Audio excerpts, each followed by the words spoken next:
Hi there. There's a venom eating up young people. Its sole purpose is to destroy lives. This venom is attacking the most vital place in the life of a man, the mind, because it's aware that if a man can lose his mind, he can lose his life. Depression has taken too much from us, and it is high time we face this demon and bring it down. Today, I'll be talking about how to handle whatever life throws at you without breaking your emotional spine. We have a lot of young folks out there carrying burden about, going around town with fear, with anxiety, with anger.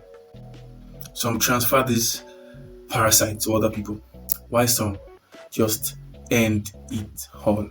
I mean, what's the worst that can happen? Death. It's a sad reality. Let us talk about depression tonight. Just maybe someone out there might find help. And mind you, I'm not talking as one therapist or a professional advisor. I am coming from the place of experience. So, how do we strengthen our emotional spine? To start with, I think we need to accept the fact that we are humans. And being human in itself is limited. Doing your best and leaving the rest might sound like an overused phrase, but that is how to live. Accept the fact that you are human. That is the first thing to do. At a point in my life, I was almost at my lowest, but a book helped me. It is called the Bible. So I'm going to be sharing some scriptures with us, and I'm certain they are going to be of massive help. Let's start by reading Philippians 4, verse 6 to 7. It reads, "Do not worry about anything.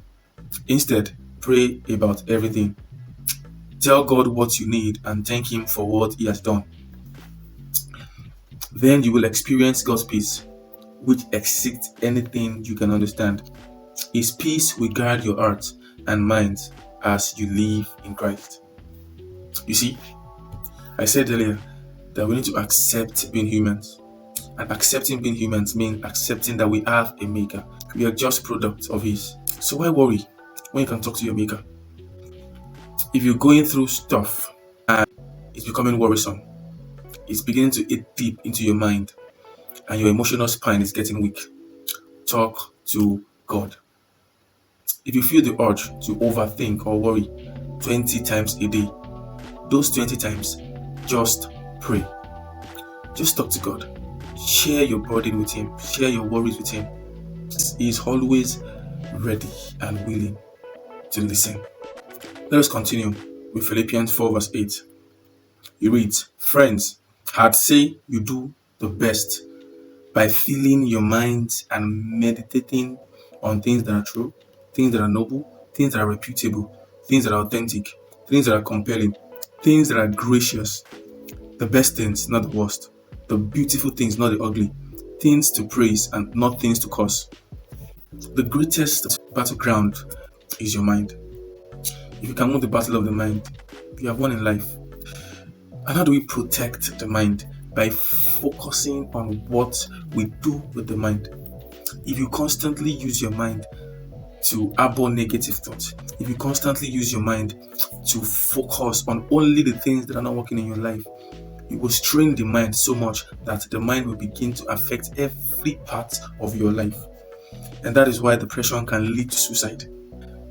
So the Bible is telling us here that we should focus only on the positive, the productive things happening around us.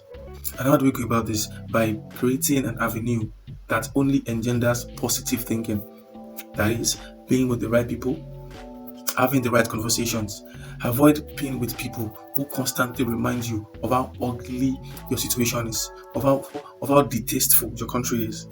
Avoid folks who constantly say things like Nigeria is not working, the organization is not trying, you are doomed, be in this country. and start having conversation with productive people, people who see a good in every situation. Proverbs 4 verse 23 says, protect your heart, guard your heart with all diligence, for it directs the course of your life. If you lose your mind, you have lost your life. So protect your mind. Proverbs 4 verse 25 talking about how to protect your mind. Avoid perverse and corrupt discussion. Avoid conversation. Perverse means unproductive, unhelpful. Avoid conversation that don't help your situation.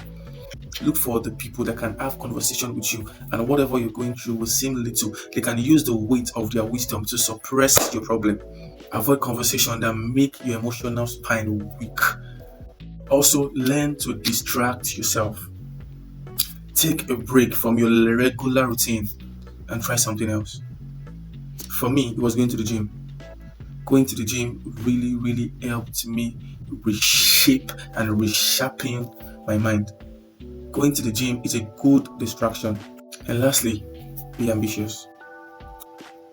Go for absolute productivity, but do not over push yourself. Know when to take a break. So you know someone out there who is depressed, who is going through stuff. Help them today by taking encouraging words to them. Don't allow depression win. Thank you for your time. And until next time, my name remains Michael. Peace out.